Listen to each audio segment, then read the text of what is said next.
యంత్రే ప్రతిష్టతి ధాన్యం ధనం వసం వసపత్తలం వత్సరం దీర్ఘమాయు.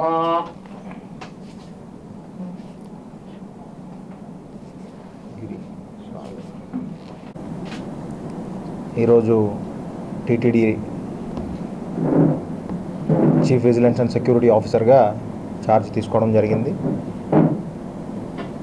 టీటీడీలో ఇంత బాధ్యతాయుతమైనటువంటి ఉద్యోగాన్ని నిర్వర్తించేందుకు ఆ దేవదేవుడు వెంకటేశ్వర స్వామి ఇచ్చినటువంటి అనుగ్రహానికి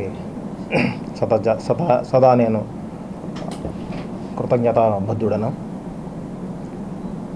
ముఖ్యంగా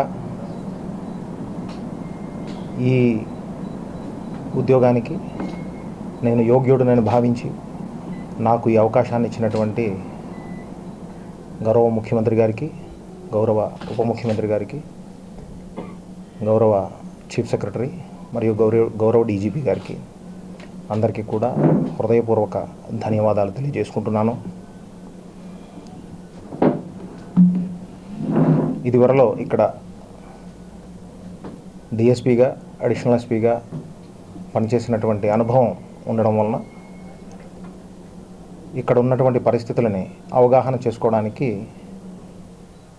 కొంత నాకు పాత ఎక్స్పీరియన్స్ అనేటటువంటిది ఉపయోగపడుతుంది అనేటటువంటిది తెలియజేస్తున్నాను.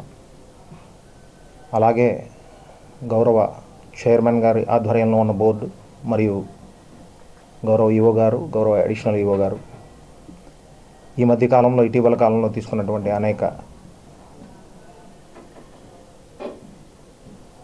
స్టెప్స్ ఏవైతే ఉన్నాయో అవన్నింటినీ కూడా ఒకసారి నేను కూడా వాటిలన్నింటినీ కూడా అర్థం చేసుకోవాల్సినటువంటి అవసరం ఉంది.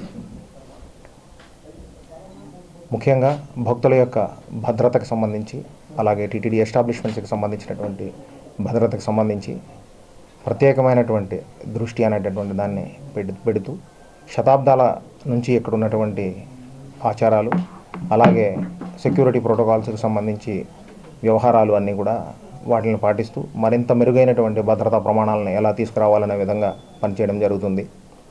అలాగే భక్తులకి సంబంధించి కానీ, టీటీడీ ఎస్టాబ్లిష్మెంట్స్కి సంబంధించినటువంటి దాని కానీ ఏ రకమైనటువంటి అక్రమాలు కానీ అలాంటివి ఏవి ఉండకుండా ఉండే విధంగా విజిలెన్స్ వింగ్ పనిని కూడా అదే విధంగా ఉండేటట్టు దాన్ని చూసేటటువంటి బాధ్యతని మరింత నిబద్ధతతో దానికి సంబంధించినటువంటి మెరుగైన ప్రమాణాలు ఏమైనా ఉంటే వాటిని కూడా తీసుకొచ్చే విధంగా పనిచేయడం అనేటటువంటిది జరుగుతుంది. ఓవరాల్ సెక్యూరిటీలో టెక్నాలజీ అడాప్టేషన్ మీద మీ ఒపీనియన్ ఏంటి? ఎలా టీటీడీ సెక్యూరిటీ సిస్టమ్? రైట్. ఈరోజు ప్రస్తుత పరిస్థితుల్లో టెక్నాలజీ అనేటటువంటిది టీటీడీలో రకరకాల ఫేజెస్లో, అది సీసీ కెమెరాలు కానీ, అలాగే సేవల్ని భక్తులకు అందించే విధానంలో కానీ అనేకమైనటువంటి పరిణామాలు వచ్చాయి, అనేకమైనటువంటి అడాప్టేషన్స్ జరిగాయి. సో ప్రస్తుతం ఉన్నటువంటి పరిస్థితుల్లో టెక్నాలజీకి సంబంధించి మరింత మెరుగైనటువంటి ప్రణాళికను సిద్ధం చేసుకొని రావాల్సినటువంటి అవసరం ఉంది. కాబట్టి వాటికి సంబంధించి కూడా ఒకసారి ఇక్కడ ఉన్నటువంటి ఉన్నతాధికారులందరితో కూడా చర్చించి, సరే టెక్నాలజీని ఎంత బెస్ట్గా తీసుకొని రావాలి, ఇక్కడ భక్తులకి వెసులుబాటు కల్పించే విధానం దగ్గర నుంచి భద్రతా ప్రమాణాల పరంగా కూడా టెక్నాలజీని ఏ రకంగా ఉపయోగించాలనే దాని మీద తప్పకుండా దానికి సంబంధించి ఒక ప్రత్యేకమైనటువంటి ప్రణాళికను ఏర్పాటు చేసుకొని ఒక టెక్నాలజీతో పాటు ఇప్పుడున్నటువంటి ఎగ్జిస్టింగ్ స్ట్రక్చర్ ఏదైతే ఉందో దానిని యాడ్ చేస్తూ మరింత మెరుగైనటువంటి సేవలు భక్తులకి అందించే విధంగా, అలాగే భద్రతా ప్రమాణాలను కూడా ఇంకా ఉన్నత స్థాయికి తీసుకెళ్లే విధంగా తప్పకుండా పనిచేయడం జరుగుతుంది.